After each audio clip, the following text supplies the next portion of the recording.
Hey guys, this is Negex Lilac, and I'm going to be showing you my Gravekeeper deck profile. Built this a few weeks ago, and I was pretty eager to put it on YouTube. Alright, so I'll go ahead and get started. 3 Gravekeeper Spies, one of the key cards of the deck. You know, she has 2,000 attack. With Necro Valley, it's going to be 2,500 defense, which makes it really hard to get over.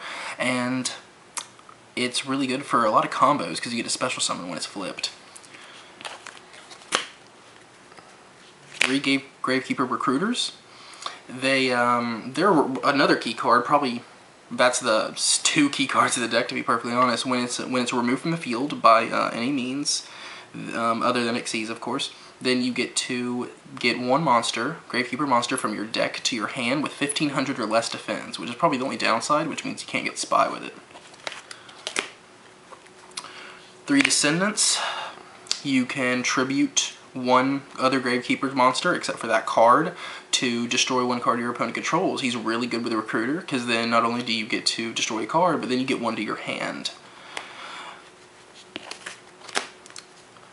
3 Commandants. Discard them from the hand to get Necro Valley, and Necro Valley is the key to this entire deck. It's what it runs off of, pretty much, so, you know, it's a really important to have, and it's 1,600, so when Necro Valley's on the field, it'll be 2,100 beat stick. 1 Gravekeeper Guard. It's, you know, that spot right there, it's pretty flexible. I suppose if there's any other random monsters that you think would be good, that would be the spot to, you know, take it out with.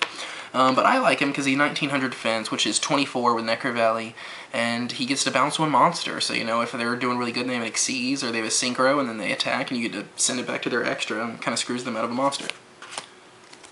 Gravekeeper Assailant. I like him because if Necro Valley's on the field, you can switch their position. So he's 2,000 attack with Necro Valley on the field. He's 1,500 normal. So you could attack, like, for example, let's say they had, they're like, I'm trying to think of some cards, but, you know, you can switch it to defense and then destroy it, because there are a lot of monsters that have really good high attack, but not as much defense. So that'll help out a lot right there.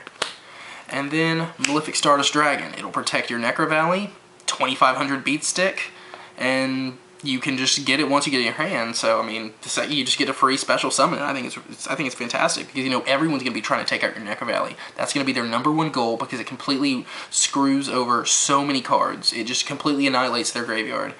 So now onto the spells. 3 Necro Valleys. It's the field spell. It makes it so cards that target cards in the graveyard cannot be used. So Monster Reborn. However, there's a lot of misconceptions that, like, it negates effects that activate in the graveyard, which is not the case. For example, Sangan is not negated because it doesn't target anything in the graveyard, it just activates in the graveyard. So you can use Sangan freely. However, Monster Reborn, stuff like that, that actually you have to, you know, get something out of the graveyard for, that doesn't work. 2 Gravekeeper Stelays. That's really good for getting more Recruiters or your Spies back to your hand, or anything you need back to your hand. It cannot be negated by Necro Valley, and it lets you get 2 Gravekeeper monsters from your graveyard to your hand.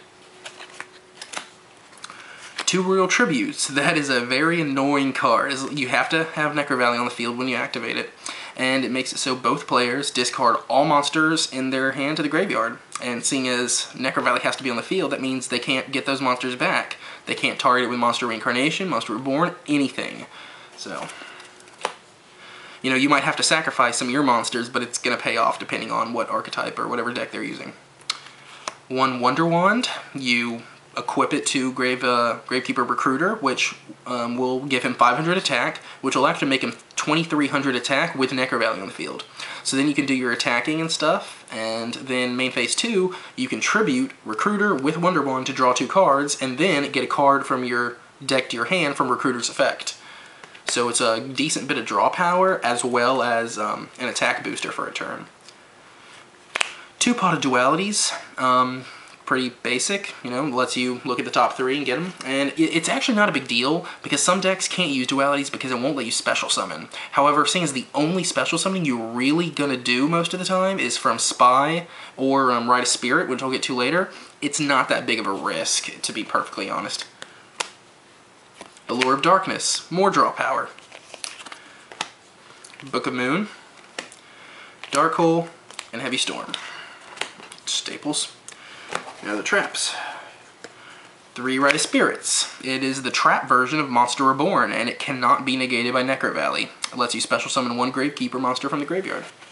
It's really good for if you have like Descendant and Recruiter, and then you use Descendant's effect to blow up Recruiter.